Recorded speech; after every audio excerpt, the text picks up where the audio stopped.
Halo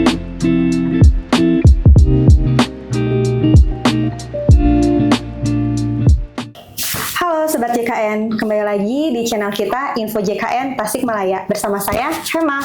Oke teman-teman, mari kita sedikit lebih dekat dengan BPJS Kesehatan dan tentunya saya tidak sendiri. Saya sekarang bersama Bapak Kepala Cabang Tasikmalaya. Boleh perkenalan terlebih dahulu Bapak? Baik Hema, terima kasih ya. Saya dengan Pak Eri ya dari BPJS Kesehatan Kantor Cabang Tasikmalaya. Dan tentunya senang bertemu Mbak Emma pada kesempatan ini. Terima kasih Pak. Ya.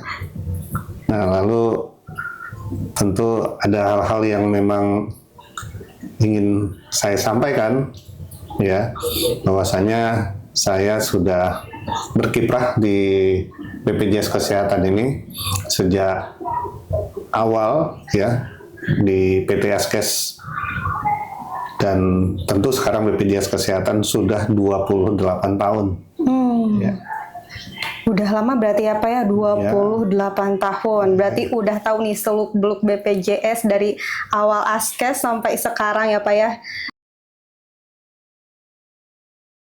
Oke, berarti kalau misalnya 28 tahun udah apa ya, udah tahu lah ya Pak terkait istilah-istilah seperti UHC atau Universal Health Coverage. Itu mungkin di kami sebagai Duta BPJS Kesehatan udah tahu ya Pak ya apa itu UHC. Tapi Sobat JKN ini mungkin ada yang belum tahu gitu Pak. Apa sih UHC itu? Apa sih Pak UHC itu? Baik, UHC secara konsep merupakan penjaminan kesehatan yang memastikan setiap warga di negara Republik Indonesia ini tentunya untuk memiliki akses yang adil terhadap pelayanan kesehatan yang sifatnya promotif ya, kemudian preventif ya, kuratif dan rehabilitatif ya. Dan tentu semuanya ini harus bermutu dengan biaya yang terjangkau. Kalau lebih apa ya, lebih sederhananya ini sistem penjaminan kesehatan ya untuk setiap warga nih, supaya setiap warga khususnya setiap warga negara Indonesia ini mendapatkan akses pelayanan kesehatan ya Pak ya. Iya, betul. Gitu. Kenapa sih UHC itu penting bagi kita Pak, dan apa sih manfaatnya UHC bagi warga negara Indonesia nih? Saya kira memang UHC itu tentu seperti yang saya sampaikan di awal tadi, bahwa UHC ini punya konsep ya bagaimana akses pelayanan kesehatan yang bermutu dengan biaya yang terjangkau ini harus dimiliki ya oleh masyarakat tentunya. Nah, kemudian tentu ada resiko ya. Kalau orang tidak punya jaminan, tentu resikonya finansial. Ya. Nah, kalau dia sudah UHC, berarti masyarakatnya sudah terlindungi. Artinya apa? Sudah ada perlindungan untuk resiko finansial. Ketika seseorang sudah mendapatkan jaminan pelayanan kesehatan untuk menggunakan pelayanan kesehatan itu sendiri. Ya, jadi karena sehat itu mahal ya Pak ya? Oh iya, sehat itu harus dijaga juga. Iya, betul. Ya. Nah tentu memang bagaimana UHC ini sendiri ya tadi mempunyai arti bahwa akses pelayanan kesehatan bisa didapatkan oleh masyarakat ya dengan mudah dan tentu bermutu dan berbiaya yang terjangkau. Betul. Jadi untuk manfaatnya sendiri masyarakat bisa dijamin ya Pak ya di berbagai pelayanan kesehatan, mungkin mulai dari klinik, puskesmas sampai rumah sakit ya Pak ya? Iya, saya kira juga yang memberikan pelayanan kesehatan itu di tataran paling dasar itu kan ya kita sebutkan fasilitas kesehatan tingkat pertama yaitu FKTP. Puskesmas ya dan klinik tentunya ya. Kemudian dilanjut pada fasilitas kesehatan tingkat lanjutan yaitu klinik utama dan rumah sakit. Nah, di sini juga baik pemerintah punya maupun swasta. Nah, ngobrol-ngobrol terkait UHC nih Pak. Kan Pak Eri ini di kantor cabang Tasikmalaya. Cakupannya itu daerah mana saja Pak kalau BPJS kantor cabang Tasikmalaya ini? Kantor cabang Tasikmalaya tentunya mempunyai 3 wilayah kerja. 3 wilayah ya. kerja. Yang pertama, wilayah kerjanya ada di Kota Tasikmalaya, di mana kantor cabangnya berada. Yang kedua, tentu ada kantor kabupaten kita di Kabupaten Tasikmalaya. Dan yang ketiga, kantor kabupaten kita ada di Kabupaten Garut. Garut. Oh, oke. Jadi ada 3 wilayah ya. Betul. Oke. Jadi ada 3 wilayah cakupan untuk kantor cabang utama Tasikmalaya, Sobat YKN, ada di Kota Tasikmalaya, Kabupaten Tasikmalaya, dan juga Kabupaten Garut. Keterkaitan dengan UHC nih Pak, di masing-masing wilayah tersebut, bagaimana nih capaian UHC-nya? Ya, tentu yang menggembirakan kita bahwasanya UHC yang sudah terimplementasi itu ada di Kota Tasikmalaya. Ya, Kota Tasikmalaya saya kira satu di antara 3 kabupaten di wilayah kerja kita ya. Nah, mereka sudah mencapai untuk UHC di persentase 102,7%, yang dengan tingkat keaktifan peserta itu ada di 83,3%, gitu ya. Nah, kemudian, kita memang masih punya PR, ya. Jadi PR kita ada di Kabupaten Tasikmalaya dengan Kabupaten Garut. Ya, tentu kita berdoa dengan upaya kita yang terus kita bersinergi dengan pemerintah daerah. Mudah-mudahan ke depan, ya, kita berharap bisa cepat Kabupaten Tasik maupun Kabupaten Garut ini bisa mencapai UHC tentunya ya, dengan tingkat keaktifan yang memang disyaratkan harus di atas 75%. Ya, saya kira itu. Oke, jadi kabar baik ya Pak ya untuk Kota Tasikmalaya itu sudah mencapai UHC ya Pak ya, gitu. Tapi untuk Kabupaten Tasikmalaya dan Garut ini masih akan terus berproses ya Pak ya, untuk berprogres agar nantinya bisa UHC juga ya Pak ya, menyusul Kota Tasikmalaya. Doakan ya Sobat YKN semuanya. Oke, tadi kan dikatakan nih Pak bahwa UHC itu merupakan sistem penjaminan kesehatan untuk setiap warga Indonesia ya Pak ya. Nah, bagaimana nih Pak jika kan masyarakat Indonesia itu tidak semuanya mampu ya Pak ya. Itu pastinya ada beberapa orang yang memang dia membutuhkan bantuan lah Pak gitu dari segi finansialnya seperti itu.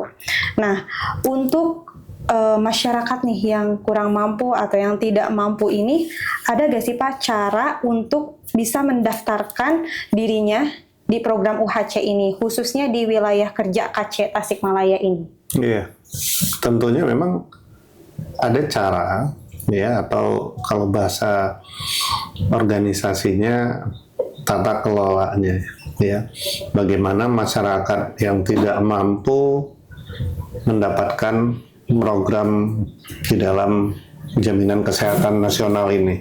Yang saya sampaikan kepada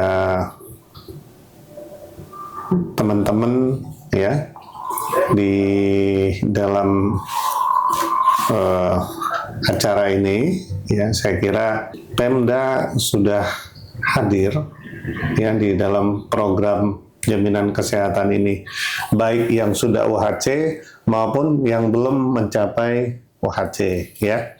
Nah, kalau yang sudah mencapai UHC tentu yang di atas 98% tadi ya, seperti Kota Tasikmalaya kan sudah 102% dengan tingkat keaktifan di 80. Atas 83% ya.